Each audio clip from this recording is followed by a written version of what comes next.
नमस्कार मित्रों, जय भोलेनाथ, जय गुरुदेव। मित्रों, आप सभी लोग कैसे हैं?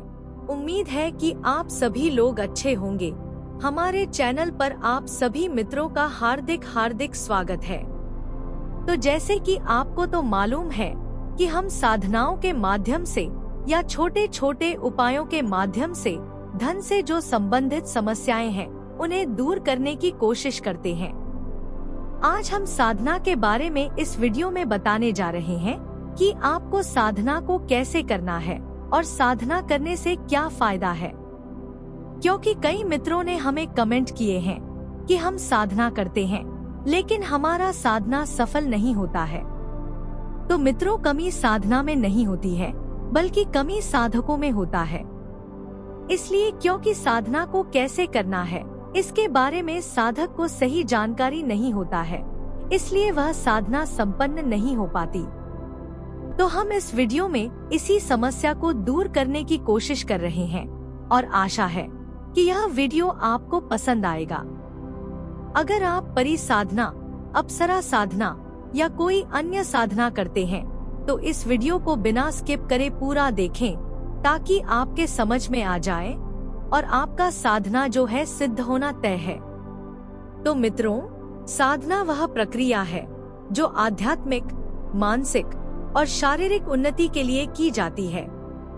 इसे विभिन्न धार्मिक और आध्यात्मिक परंपराओं में अलग अलग तरीकों से अपनाया जाता है, लेकिन इसका मूल उद्देश्य आत्मा की शुद्धि और उच्चतम चेतना की प्राप्ति है।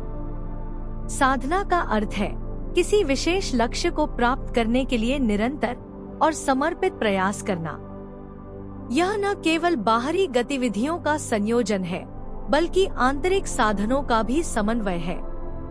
यहाँ साधना के विभिन्न पहलुओं पर विस्तार से चर्चा की गई है। साधना का महत्व क्या है? साधना का मुख्य उद्देश्य आत्म साक्षात्कार है, अर्थात अपनी वास्तविक पहचान को समझना और जानना। हमारे जीवन में कई प्रकार की व्यस्तताएं और विक्षेप होते हैं जो हमें हमारे असली स्वरूप से दूर ले जाते हैं। साधना के माध्यम से हम इन विक्षेपों को दूर कर सकते हैं और आत्म साक्षात्कार की दिशा में प्रगति कर सकते हैं। मानसिक शांति, साधना से मानसिक शांति प्राप्त होती है। ध्यान, योग और प्राणायाम जैसी विधियों के माध्यम से मन को स्थिर और शांत किया जा सकता है। इससे मानसिक तनाव कम होता है और मानसिक संतुलन बना रहता है। साधना का मुख्य उद्देश्य आध्यात्मिक उन्नति है। यह हमें हमारे उच्चतम आत्मा से जोड़ता है और हमें दिव्य ऊर्जा का अनुभव कराता है। साधना से हमें आत्मिक शक्तियों की प्राप्ति होती है और हम उच्चतम चेतना की ओर बढ़ते हैं। साधना कई प्रकार होते हैं जिसमें सबसे प्रधान है ध्यान। ध्यान साधना का एक महत्वपूर्ण अंग है। ध्यान के माध्यम से हम अपने मन को एकाग्र कर सकते हैं और आंतरिक शांति प्राप्त कर सकते हैं। ध्यान की विभिन्न विधियां हैं, जैसे कि विपश्यना, ट्रांसेंडेंटल मेडिटेशन और जैन मेडिटेशन। प्रत्येक विधि का अपना विशेष लाभ है और यह हमें हमारे आंतरिक स्वरूप के साथ जोड़ती है। एक है योग। योग शारीरिक और मानसिक साधना का एक महत्वपूर्ण माध्यम है। योग के विभिन्न आसनों और प्राणायाम के माध्यम से शरीर और मन को स्वस्थ रखा जा सकता है। योग के माध्यम से हम अपनी शारीरिक और मानसिक शक्तियों को संतुलित कर सकते हैं और आत्मा की उन्नति कर सकते हैं। फिर है प्रार्थना और मंत्र जाप। प्रार्थना और मंत्र जाप साधना के महत्वपूर्ण अंग हैं। प्रार्थना के माध्यम से हम ईश्वर के साथ संवाद कर सकते हैं और उनकी कृपा प्राप्त कर सकते हैं। मंत्र जाप से मन की शुद्धि होती है और ध्यान की गहनता बढ़ती है। विभिन्न धार्मिक परंपराओं में विभिन्न मंत्रों का जाप किया जाता है जो विशेष ऊर्जा और शक्ति प्रदान करते हैं। सेवा और कर्मयोग भी साधना के महत्वपूर्ण अंग हैं। सेवा के माध्यम से हम अपने अहंकार को कम कर सकते हैं और दूसरों की भलाई के लिए कार्य कर सकते हैं। कर्मयोग के माध्यम से हम अपने कर्तव्यों को निस्वार्थ भाव से निभा सकते हैं और जीवन में संतुलन बनाए रख सकते हैं। साधना की प्रक्रिया तैयारी क्या करना चाहिए? साधना के लिए तैयारी आवश्यक है। यह तैयारी शारीरिक, मानसिक और आध्यात्मिक होती है। शारीरिक तैयारी में स्वस्थ आहार, नियमित व्यायाम और स्वच्छता शामिल है।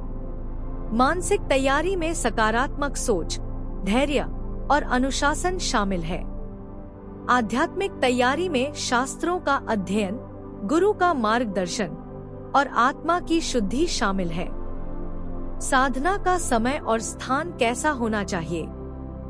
साधना के लिए उचित समय और स्थान का चयन महत्वपूर्ण है। प्रातःकाल और संध्याकाल साधना के लिए सर्वश्रेष्ठ समय माने जाते हैं। स्थान शांति और एकांत वाला होना चाहिए, जहां बिना किसी विक्षेप के साधना की जा सके। नियमितता और अनुशासन कैसा होना चाहिए? साधना में नियमितता और अनुशासन अत्यंत महत्वपूर्ण है। निरंतर और नियमित साधना से ही फल प्राप्त होता है। साधना के लिए एक निश्चित समय निर्धारित करना और उसका पालन करना आवश्यक है। अनुशासन के बिना साधना में सफलता प्राप्त नहीं हो सकती। ध्यान और एकाग्रता कैसे करना चाहिए? ध्यान और एकाग्रता साधना के महत्वपूर्ण अंग हैं। ध्यान के माध्यम से मन को एकाग्र किया जाता है और आंतरिक शांति प्राप्त की जाती है। एकाग्रता से साधना की गहनता बढ़ती है और आत्मा की उन्नति होती है। साधना से शारीरिक स्वास्थ्य में क्या क्या लाभ है?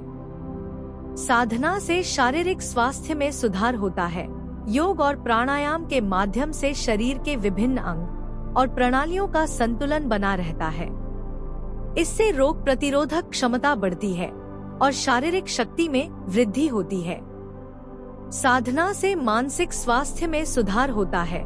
ध्यान और प्राणायाम के माध्यम से मानसिक तनाव कम होता है और मन की शांति प्राप्त होती है। इससे मानसिक संतुलन बना रहता है और मानसिक शक्तियों में वृद्धि होती है। साधना का मुख्य उद्देश्य आत्मा की उन्नति है। साधना के माध्यम से आत्मा की शुद्धि होती है और उच्चतम चेतना की प्राप्ति होती है। इससे हमें आत्म साक्षात्कार होता है और हम अपने वास्तविक स्वरूप को समझ पाते हैं। साधना के माध्यम से हमें आध्यात्मिक शक्तियों की प्राप्ति होती है। इन शक्तियों के माध्यम से हम जीवन के विभिन्न क्षेत्रों में सफलता प्राप्त कर सकते हैं और उच्चतम चेतना की ओर बढ़ सकते हैं। साधना में आने वाली बाधाएं और उनका समाधान कैसे करें? साधना में आलस्य और अनियमितता एक बड़ी बाधा हो सकती है।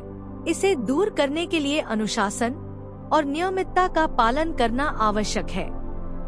नियमित साधना से ही सफलता प्राप्त होती है। साधना में विक्षेप और ध्यान का अभाव एक अन्य बड़ी बाधा हो सकती है। इसे दूर करने के लिए एकाग्रता और ध्यान का अभ्यास करना आवश्यक है।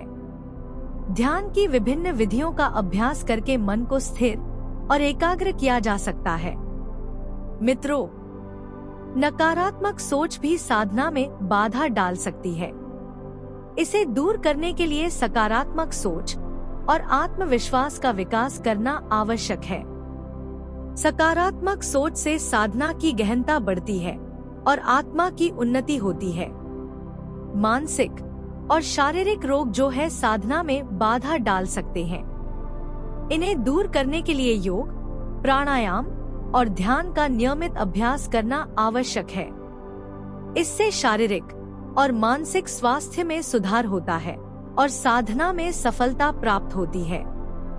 साधना में भक्ति योग के माध्यम से भक्त भगवान की भक्ति में लीन होकर साधना करता है।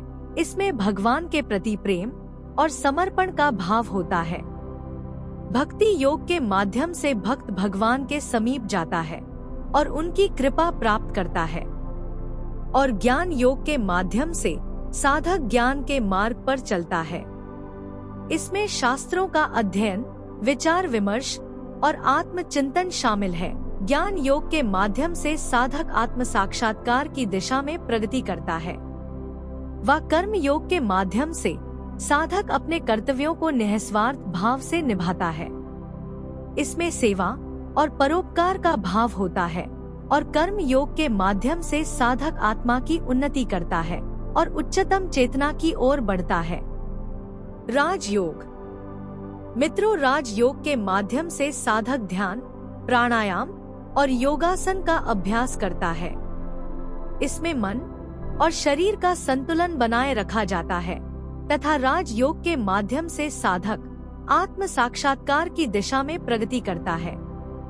मित्रों, कहा जाए तो साधना का निष्कर्ष यह है कि साधना एक गहन और विस्तृत प्रक्रिया है जो आत्मा की शुद्धि और उच्चतम चेतना की प्राप्ति के लिए की जाती है। इसमें ध्यान, योग, प्राणायाम, प्रार्थना, सेवा और कर्मयोग जैसी विभिन्न विधियां शामिल हैं। साधना के माध्यम से हमें शारीरिक, मानसिक और आध्यात्मिक स्वास्थ्य में सुधार होता है और आत्म साक्षात्कार की दिशा में प्रगति होती है। साधना के लिए नियमितता, अनुशासन, एकाग्रता और सकारात्मक सोच आवश्यक है। साधना के माध्यम से हम अपने वास्तविक स्वरूप को समझ सकते हैं और आत्मा की उन्नति कर सकते हैं। साधना से हम किसी भी शक्ति को सिद्ध करके और अपने जीवन में समस्त खुशियों को हासिल कर सकते हैं, जिसके लिए इंसान जीवन भर भटकता रहता है। तो मित्रों, हमें उम्मीद है कि साधना के बारे में आप सब कुछ समझ गए होंगे कि हमें साधना क्यों करना चाहिए। तो आज की वीडियो में बस इतना ही। अगर वीडियो अच्छा लगा हो तो इसे लाइक करें और हमारे चैनल को सब्सक्राइब कर लें। तो कल फिर मिलेंगे एक नए वीडियो के साथ। तब तक के लिए जय भोलेनाथ, जय गुरुदेव।